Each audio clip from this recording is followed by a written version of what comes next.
this is the updated calendar that we agreed on Thursday.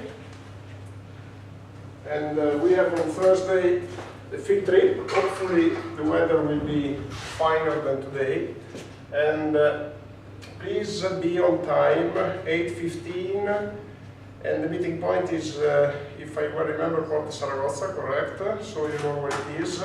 It's the ancient building just close to the ring. Okay? And then I hope that you didn't have any problem. Those of you who try to subscribe to the exam, should be possible. And so everything is confirmed. Okay, so today we are talking about a subsequent topic which is extremely relevant, which is human impact, assessment of human impact. We discussed in the past couple of lectures about climate change. Climate change is something that may be due to human impact or not, but indeed it's an example, climate change, of what can be a consequence of human impact. Now we are going to talk in general and extensively about assessment of human impact on water resources, which may include climate change. Climate change is a meaningful topic by itself, even if it's not connected to water resources and human impact. Here we focus on a specific issue which is relevant for us. And this is the lecture. At the end of the lecture, you have a PowerPoint that is available for download, which I am using for supporting my presentation today. So I'm downloading the presentation and then I open it. Before I start, I just want to make sure that you received my email about the survey of students' opinion, which will be on May 23rd. Again, please make an effort to attend that day, because the survey is taken into account by the university only if at least 10 students are attending the lecture. And I'll have time on Monday, May 20, next Monday, to explain to you what is the purpose of the survey in detail. But for now, please make an effort that day to be here. And if you can spread the voice to your colleagues, because there are more than 10 students who subscribed for this course. But of course, at the lectures, not all of them are attending. But we had some days with more than 10 students. So please make an effort to spread the voice. Even if a student never attended, anyway, he can participate to the survey, because he can refer to what is available on the web, to my tutorials, and anyway, you have the opportunity in the notes to remark that you didn't attend the lectures, but you are basing your opinion only on what you find on the web, which is, I mean, of course, it's better if you attended, your opinion is more reliable if you attended, but anyway, it's important that they reach the minimum number of 10, okay? Because otherwise they simply discard the results and don't take them into account in the overall evaluation of the performances of the degree program. Anyway, I'll explain to you in detail 3 days in advance what is the purpose of the survey and what is used for, and also with the intention, with the will of giving to you more basis for elaborating your opinion on the course and the teacher. Okay, so let's focus on assessment of human impact on water resources. This is a very important topic, as you may understand, because it's directly connected with sustainability. When we talk about sustainability, it's sustainability of human development, sustainability of societal development, sustainability of our presence as humans on the earth. And of course, sustainability then is strictly connected with our capability to assess what is undermining sustainability, what is a threat to sustainability. And of course, we are talking again about human impact. This is something that is quite, trivial. What I said so far, it's very trivial. Like when we talk about sustainability in general, it's a very trivial concept. Everyone agrees. I mean, nobody is against sustainability. The problem is how to reach sustainability, and in this case, how to assess human impact. Because in any case, if you want to make progresses, if you want to move forward with sustainability, you need, on the one hand, assessment of human impact, but on the other hand, you need actions. And these actions have a cost. The cost can be economic, or can be a cost in our prosperity, in our competitiveness as organized society in the international market.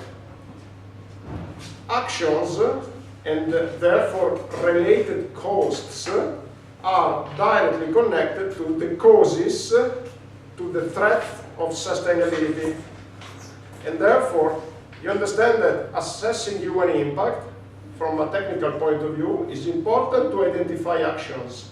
But it's also a topical issue because depending on our assessment, then actions need to follow and costs need to follow. So this is the subject of a very vivid debate, assessment I mean, because, you know, depending on the results of your technical assessment, there are costs. And therefore, even if everybody agrees that sustainability is very good, everybody agrees that climate change is bad, everybody agrees that we should reduce CO2 emissions, but when we say we need to reduce CO2 emissions by, for instance, lowering the temperature in homes, in houses, by 2 degrees, people don't agree anymore. And of course, this depends on your assessment. The problem is that human impact, it's human impact science, let me call it that way, it's very recent, it's very young, and therefore, again, even in this topic, to find technical guidelines is not easy.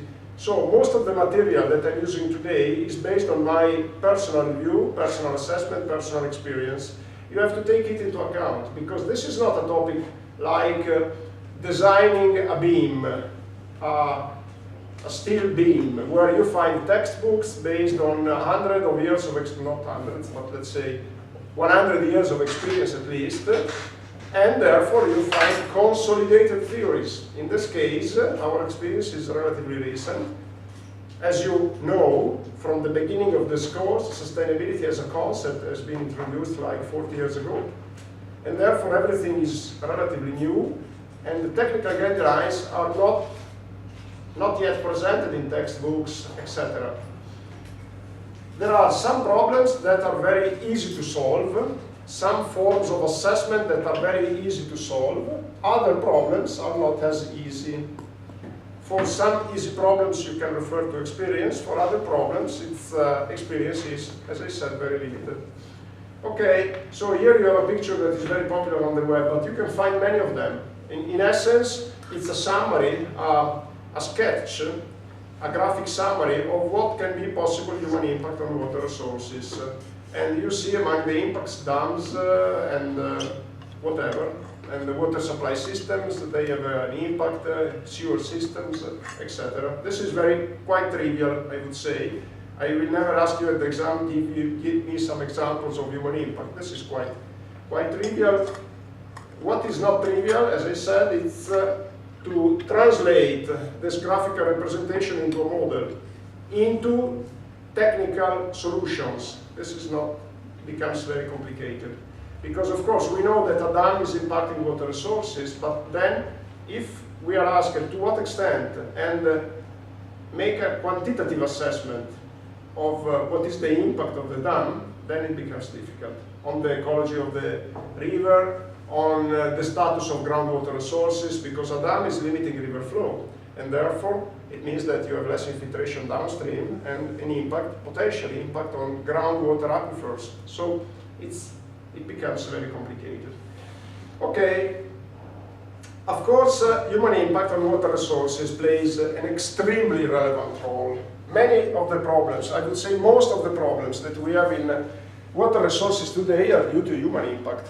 Think at water quality, for instance. In the past, people were used to take water directly from surface rivers.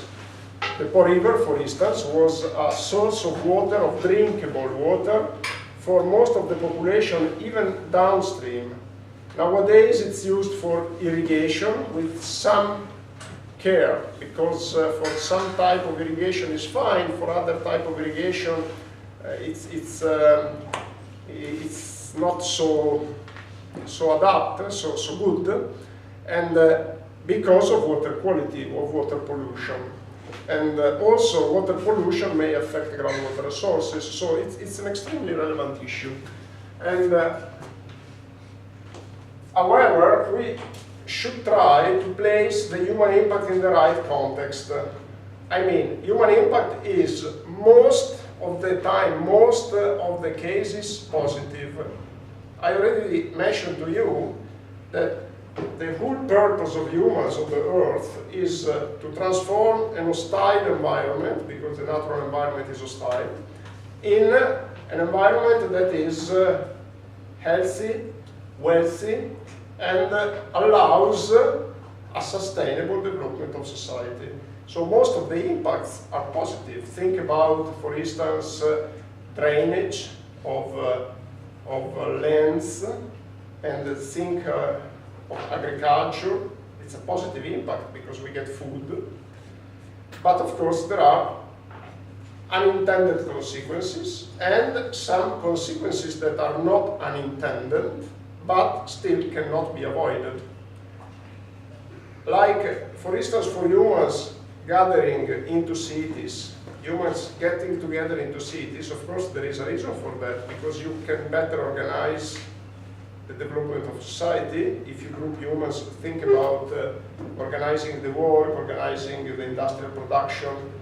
But on the other hand, if you get humans concentrated into cities, then you have the releases from humans that becomes not sustainable for the environment, because your individual release, your individual waste is sustainable for the environment if it's an individual person, because environment has the capability to auto-sanitize, to keep the equilibrium. Think about animals, they are widespread, wildlife, it's widespread, producing wastes, but the fact that they are not concentrated then becomes the whole setting sustainable. If you get animals together like in farms, then concentrating the wastes becomes unsustainable. The same for humans. A second thing to say is that today we have a perception that human impact is affecting the whole globe. Actually, this is not true. Human impact, it depends on how you define it. Of course, if you think at human impact on climate, then you may say that it's affecting the whole globe. But if we consider the human impact on the surface of the Earth, it is affecting only a minor, very minor portion of the Earth. If you look, for instance, at a global image of night lights, there are several of these pictures available. Maybe I can get one. You can see that humans are concentrated in a very small part of the Earth's surface. And I would say a very small part of the land. So let alone the oceans, where we don't have humans there, or the presence of humans is very limited. The density, human density over oceans is very limited. But even if you look at the lands, you see that the density of humans are concentrated and impacting only a small part of the globe. So, on the other hand, we can say that humans are where it's most convenient to be, where life is where life is easier. And therefore, we can conclude that the part of the globe that is impacted by humans is precisely that part of the globe that is most interesting for humans. And therefore, even if it's not a global impact on the land, still it's an impact that is significant in the most profitable part of the land, the most convenient part of the land. So it is indeed important. It is indeed, for societal development, the human impact is indeed important. But we have to get the right perception. When we say if I asked you, for instance, let's refer to this region, let's refer to the district of Bologna, including the former administrative province, which goes from the Apennines to the Po River, for instance. If you consider this fraction of this region, I would like to ask you, in your perception, what is the percentage of the land that is urbanized, meaning paved, and starting from the Apennines to the Po River, for like a stripe of territory? I'm not sure what you would reply, but I don't think you would get it right, because it's 4%. So probably you would be inclined to say like 20%, 30%, it's only 4. This was surveyed in the year 2002, so it's a bit old, but this gives to you the feeling that it's not true that the overall land is affected by human impact. When you look around, you see everywhere roads and buildings, and you are inclined to think that most of the territory is paved. But on the other hand, you look around where you are, and if you go in the mountains, you look around and you don't see anything, even in the Apennines, which is a relatively crowded place. So it's important to get it right, as I said, in the right context. Okay, and we already said that it's critical, and it's critical especially for us. When we talk about sustainability of water resource systems in general, the human impact is very important, because it's not only a matter of assessing the human impact today, it's also a matter of prediction. We need to predict it, and therefore any prediction is difficult, but especially when you talk about humans, predicting the future behavior of society, it's extremely difficult. It's more difficult than predicting the future behavior of climate, because, you know, humans, the human behavior is essentially random, and it depends on several things like extreme events, political elections, international tensions, and there are several variables that come into play that is difficult to predict. Of course, you can identify some general patterns like demographic increase. We know that at the global level we have a striking increase of population. At the local level, it's a bit more variable, because we know, for instance, that the population in Italy is not increasing much.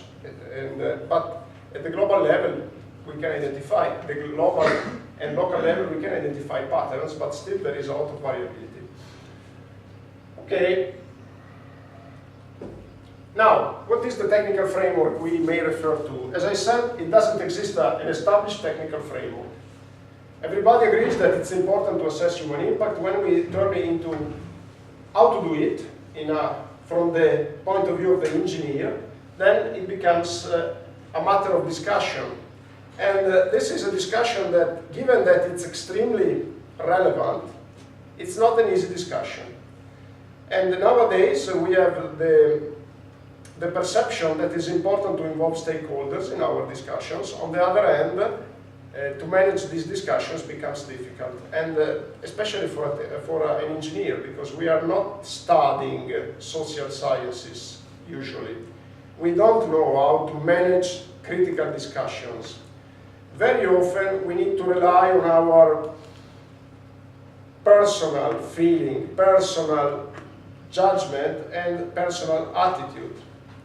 There is to say, on the other hand, that the type of sciences involved in humanities, like social sciences, and engineering are very different. And in particular, what I mean is that if you don't have any experience in engineering, it's almost impossible for you as a non-expert to propose technical solution in engineering. In social sciences, it's a bit easier. I'm not saying that it's definitely easier, but it's a bit easier because the analytical background, mathematical background is more reduced. But keep in mind that social sciences may include economics, And economics is something that is indeed tricky, because it's related to the international market, and therefore it's something that needs an expert judgment. But when we talk about best ways to interact with people, how to manage discussions, these are issues that rely more on the personal attitude than on the technical background. What I mean to say in a few words is that you don't have to feel unprepared to manage discussions or to manage difficult decisions, because as an engineer you have some basis, and what you are missing is something that can be in a way more easily studied with respect to structural mechanics, for instance. And therefore, I mean, of course, in some situation it's better to build an interdisciplinary group of people to manage difficult decisions. But if you cannot, because you don't have the resources, you don't have the time, don't feel unprepared. As an engineer, it's true that the focus of your background is technical, but on the other hand, you have some basis for managing decisions and for seeking compromise. Okay, now, this is a procedure, a workflow that I would like to propose for assessing the human impact. And basing on very identifiable and well-defined steps, I want something that is technically consistent. And the steps that I am proposing, and I am talking in first person because, as I said, this is mainly due to is a summary, a synthesis of my personal experience and some review of experiences that have been carried out and presented by the literature. The first step is a perceptual assessment of the drivers of human impact and their priority. I mean, the first thing is that you have to analyze your problem and derive your personal understanding, perception of what are the motivations for the human impact. So, are you going to take water from a river and you feel that your design should take into account future human impact? If the answer is yes, try to identify what is the type of human impact. And it may seem trivial, but it's not, because some of your stakeholders will say that it's climate change an important driver. Some others will say that another important driver is demographic expansion. Some other will say that another important driver is agricultural expansion. Some other will say that another important driver is water quality, that is worsening. And therefore, it's extremely important that you identify what are the causes of human impact, and you will identify several of them. And this is quite trivial, because you can be cautious and include all of them. But then you have to establish their priority. This is a critical step. So it's more important the demographic expansion, or climate change, or agricultural expansion, or whatever. And this is something that you need to discuss with your stakeholders, because today, also, depending on the country, there are laws that force you, for important projects, give the opportunity to you to get feedback from the stakeholders. And the stakeholder can be also the interested public. And you will find people saying, no, I don't want another dam. Other people saying, yes, I want it. And therefore, you will have to identify the human impact on this decision and identify priorities. I am aware of the fact that this is not easy. We will discuss later on how priorities can be identified. And then, once you identify that your problem is demographic expansion, go to the second, for instance, go to the second step, identification of robust method for assessing the effect of each driver. So, what is the effect of demographic expansion? It is an effect of increased demand, fine. But In the future, the demand may be controlled or not, may be reduced, the per capita demand of water or not. So you have to identify robust methods for assessing what is the impact of demographic expansion. If your problem is with high priorities climate change, you need robust methods for assessing the impact of climate change. Will water decrease in the future due to climate change, or will increase? Because maybe also that water will increase. Think about snow melt in summer. If there is a warming of temperature, we know that in some countries they had more water during summer when it's needed because of the increased temperature. But again, the methods need to be robust. And then you have to develop future scenarios. Future scenarios meaning that once that you have identified this method, you have to make a prediction. And sometimes it's not easy, because besides the method, you need, for referring to the future, a prediction of the input variables for these methods. So if your methods to describe climate change is a rainfall-runoff model, and then you say, okay, this is my method. I want to know in the future after climate change, what is the impact of climate change on the river flow? The method is a rainfall-runoff model, for instance. But then you need a prediction of future rainfall to fit this model. And therefore, this step is, again, important. And finally, uncertainty assessment. This is frequently discarded. When you see reports about human impact, uncertainty assessment is frequently discarded. The reason why it's discarded is twofold, mainly twofold. First, it's not easy to assess uncertainty, so sometimes it's discarded because we don't know what the uncertainty is. Second reason is that, we already discussed about that, if you communicate uncertainty, you may undermine the trust of your stakeholders in your methods. Because if you say, in the future we will have less water, but I'm not sure about that, then of course their trust in you decreases. The way uncertainty should be communicated is in a quantitative way, by saying not just, I'm not sure about that, but giving probabilities. Like, I think that there is a 30% probability that in the future I will have 10% less water. Okay, these are the steps. Now let's see them with some more details. And I would like to focus in particular on the first step, priorities, and then for some specific cases on the methods. But the methods depends on the problem, while the first step is more general and can be treated with more detail.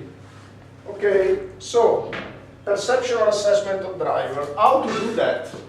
So, it's not easy, as I said, because there is also a vivid debate, which is mainly driven by the concern on climate change, but, of course, not everybody agrees with the importance of climate change, and therefore the discussion is very animated, which is interesting on the one hand, on the other hand is difficult to manage. Okay, and how can we do that?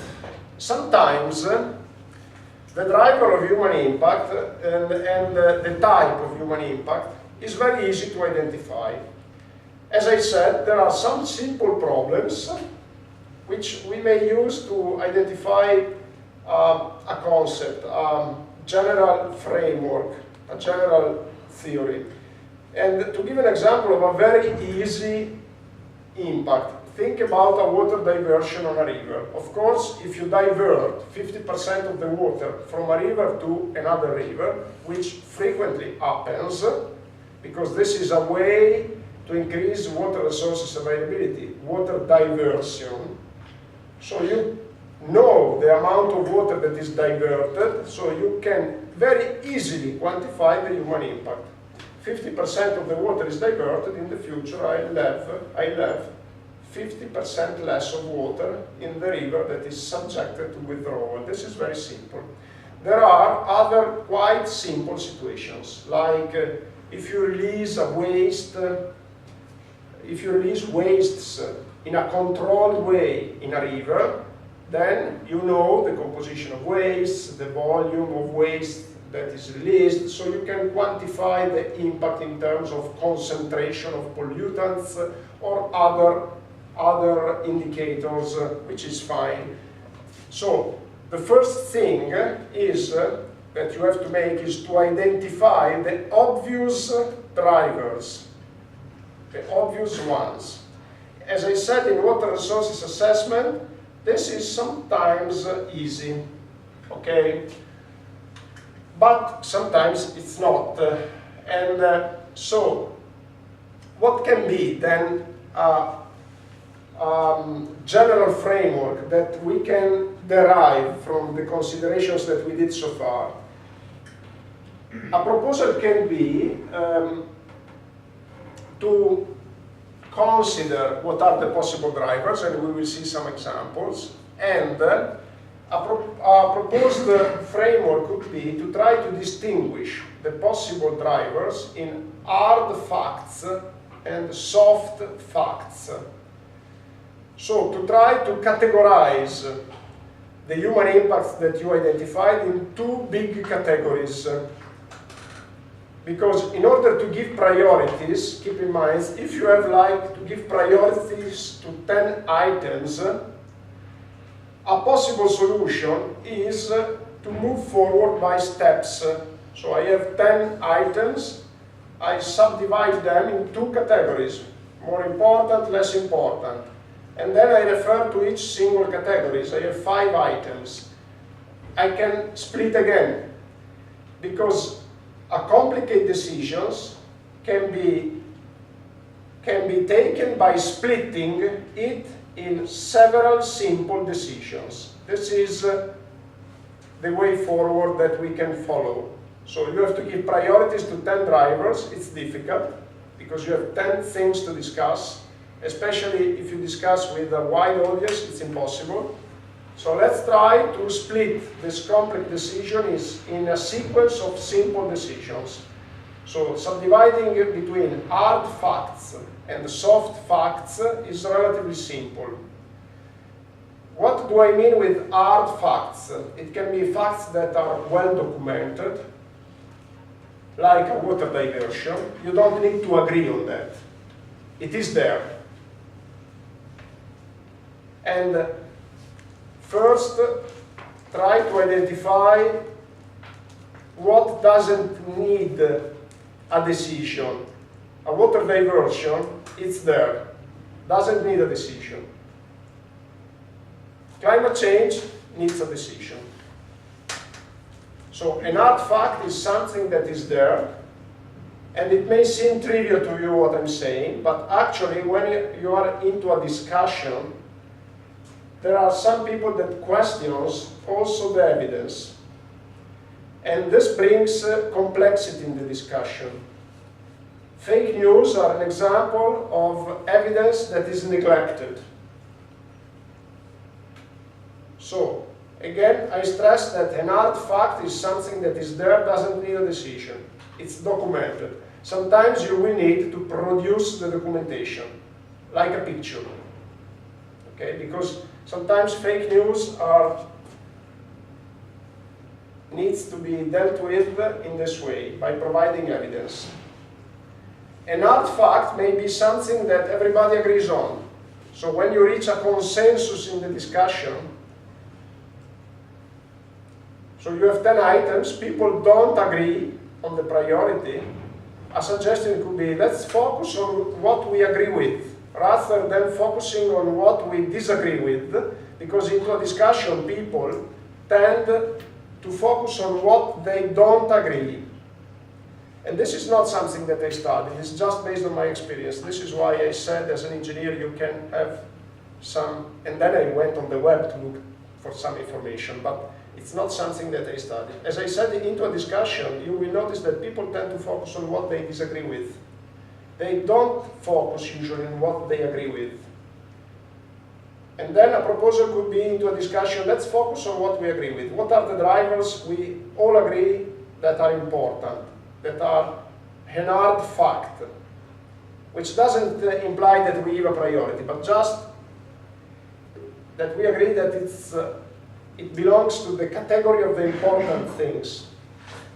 So an artifact may be something that is there, something that everybody agrees with, or something that in any way you can easily steer the discussion to get agreement.